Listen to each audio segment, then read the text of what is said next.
We have all seen in the headlines news about the opioid epidemic.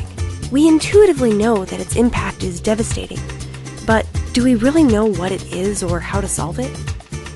In this video, we will explain what the problem is and show you a simple way to make a big, positive impact. Let's start by taking a look at what happens when people get hurt and they go to their primary care physician or emergency room for help.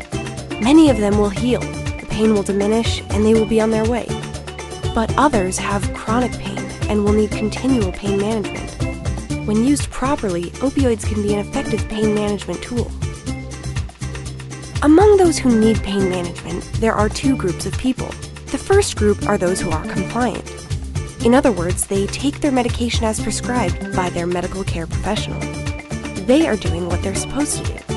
The second group are those who are not compliant. They do not take their medication as prescribed. Multiple studies show that as much as a whopping 69% of those who are receiving opioid prescriptions are not compliant. These patients are not getting better because they have chosen a path that will not help in their recovery. Is it really that big of a problem? Yes, it is. Some of them have become addicted and are taking the opioids because they like how it makes them feel.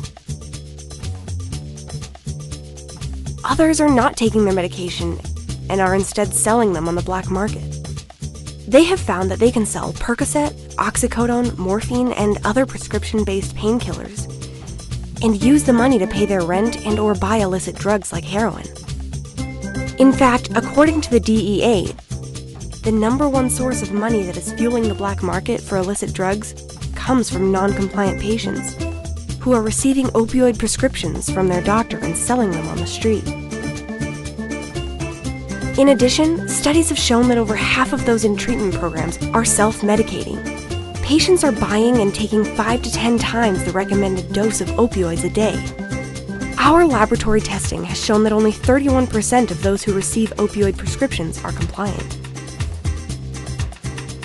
Ironically, many of the people involved in the opioid epidemic are normally law-abiding people who got injured, experienced chronic pain, and ended up requiring pain management.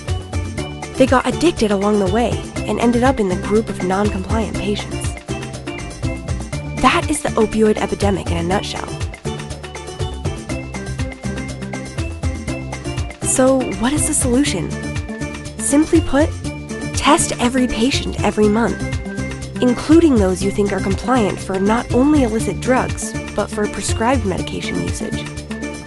If you are prescribing 150 milligrams a day of an opioid painkiller and the patient is taking the medicine as prescribed, that will show up on their toxicology test, and you will be able to monitor the patient over time. The toxicology reports you include from Beechtree include a trend chart allowing you to see at a glance the patient is following your treatment plan over multiple testing dates, up to 25 on the front page. This makes it easier for you to adjust the plan based on empirical evidence and scientific data points. On the other hand, if you're prescribing 150 milligrams a day to a patient who is non-compliant, their testing report will show you immediately what is happening. You will know that the prescription is not in their system, and you will know that they are not compliant. At the same time, you will be able to see if there are other medications and or illicit drugs in their system. The only way to stop the opioid epidemic is to know what is going on with every patient by managing these patients with monthly toxicology tests. This one step will do more to stop the epidemic than any other action. Positive clinical outcomes are made possible with medication management. The results you need to effectively use in your treatment are available from Beechtree Diagnostics. If you would like to learn how Beechtree can help your staff to more effectively help your patients overcome opioid addiction, we invite you to schedule an appointment with one of our representatives.